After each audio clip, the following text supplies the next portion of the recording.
Okay, hi everyone. I wanted to, let me see if I can put my camera down a little. I wanted to show you guys Skippy. I haven't brought him at all on camera yet. We've had him, wow, how long has it been? I don't think it's been a year yet.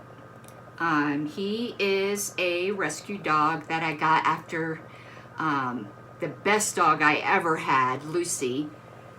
Another dachshund passed away.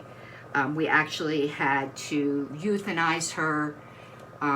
She couldn't breathe any longer. And though we got her, well, I got her before I was married to Wayne. She was about 10 or 11 when I got her. And when she passed away, it was she was at least 10 or 11. I think she was closer to 12. And when she passed away, I had her over 10 years. So she was in her 20s. Best dog ever. And I probably couldn't have done this video anytime sooner without bawling, and I'm on the verge of that now. But we got Skippy afterwards to fill the dachshund-shaped hole in our household. Now, when we got Skippy from Denver Dachshund Rescue, they said he was 6. He's not 6. He's at least as old as Lucy was when I got her. I'm guessing he's about 10, which makes sense too, because right before we got him, before we were able to pick him up, the vet had to pull a bunch of teeth that were just old and rotten. 6 is way too young for that. And I could just tell, I guess we'll never know. But the only history, and that's fine, because I wanted an older dog. I like adopting seniors because they're not the first adopted. And coming to live with me is like I spoil my dogs. I say please and thank you to my dogs. So it's like winning the dog lottery, and I want an older dog that found itself in a rescue to have a very good rest of its life, to win the dog lottery. And the only history we knew about Skippy was, we don't know if this was for his whole life or how many owners he's had, is that he was pretty much shoved in a kennel and not interacted with. And you could tell he had a lot of fear, and he still does. And he has fear-based aggression. And the way he communicates a lot of times is through growling. But we realize the growling, the aggression is not really aggression, it's fear. So in order to get him to warm up with me, it took a long time. I had to just sit by him and talk to him. And when he was getting scared and growly, I would just sit there. I wouldn't try to mess with him, or I'd lay by him on the ground and just talk with him. And eventually he started getting really, really close with me, and he's now joined at the hip with me. He growls at Wayne still quite a bit, but I've broken down his defenses. And he likes nothing more than sitting on my lap. But if he's not on my lap, he's here in this room, either, laying on my foot. Like, he likes to touch. So if we're in bed together, he's snuggled up. He really likes the touch, and he doesn't have anxiety at being alone, but he prefers to be with people. So I just figured, I'm a big advocate on rescue dogs. Now, we did foster a dog very briefly prior to Skippy. Didn't adopt, we were fostering, though we probably would have adopted that dog if it worked out. Was a poodle mix, but hated me. Absolutely hated me, and kept trying to attack me, which just broke my heart because I'm normally the dog whisperer and have a lot of patience and am really good with dogs. But funny enough, because this was right before the pandemic, the dog's name was Morona, but everyone called her Rona, which is just strange now, isn't it? I bet you they're not calling her that now. She loved Wayne. And I swear, like, she never was mean to me when Wayne was around. Like, I felt like this dog was gaslighting me, because the minute Wayne would leave, she would turn on me. Like, she knew I was the competition. And we have another rescue dog, a beagle. Rescue's probably putting it a bit too literally. She didn't have a bad home before. Like, it was a friend of ours who had her.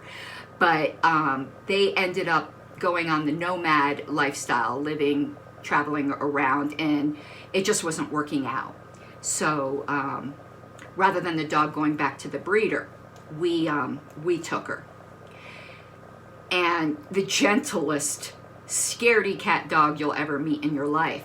And that dog knew something was up with this poodle, and grew a backbone to like protect me, like wouldn't leave me alone. Like, she knew that this poodle was in for me.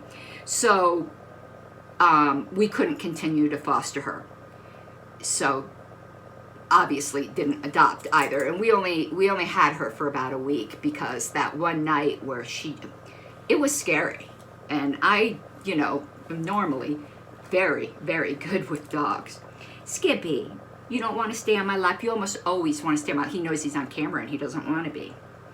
So we'll probably see Skippy a bit more. I wish he would come down in my studio so we could have the Skippy cam. Okay, you can get back down, old man. Hold on. There you go. Good boy. What's funny is he doesn't like going out. Once he's out, he's happy enough. Well, up to a point, but he doesn't like going out. And he was apparently trained by the rescue through, putting a leash on him, and basically they had to like drag him out. But over time, he's really smart, for one thing. He learned that when the leash came out, he had to go out. So now all you have to do is show him the leash, and he'll go to the back door. But he'll grumble the whole time, and it's the funniest thing. So I have to film that. But he's like smart. Our beagle is dumb as a rock, but he is very, very smart. So yeah, wanted to just introduce him and encourage you, if you're interested in a dog, to rescue one. And if you're a bit older too, why don't you consider adopting a senior and giving that dog a good life. And Lucy, just so you know, that was back when a lot of people, I forget the economic situation that was going on, but it was very bad. And people were like moving and just like leaving their pets. And I don't know what happened with her. She was very well taken care of, very fat, so very well fed. But she was just found wandering the streets of Miami, Florida, and the person tried to find her owner for well over a month, and no one claimed her. And the lady couldn't keep her. She had just brought her into the house because the dog was wandering around. And that's how I adopted her. I don't think she was abused or anything, though obviously there's something. If she was just abandoned, I mean, that's a form of abuse. But she was healthy and fat and very sociable. So that was a weird situation. During that same time, bird breeders, were just releasing their stock out into the wild in Florida because they couldn't sell them. And that's how I got my rescue macaw. He was a baby, too early to be set loose, so you should never set a domestically raised bird loose, but he couldn't properly fly.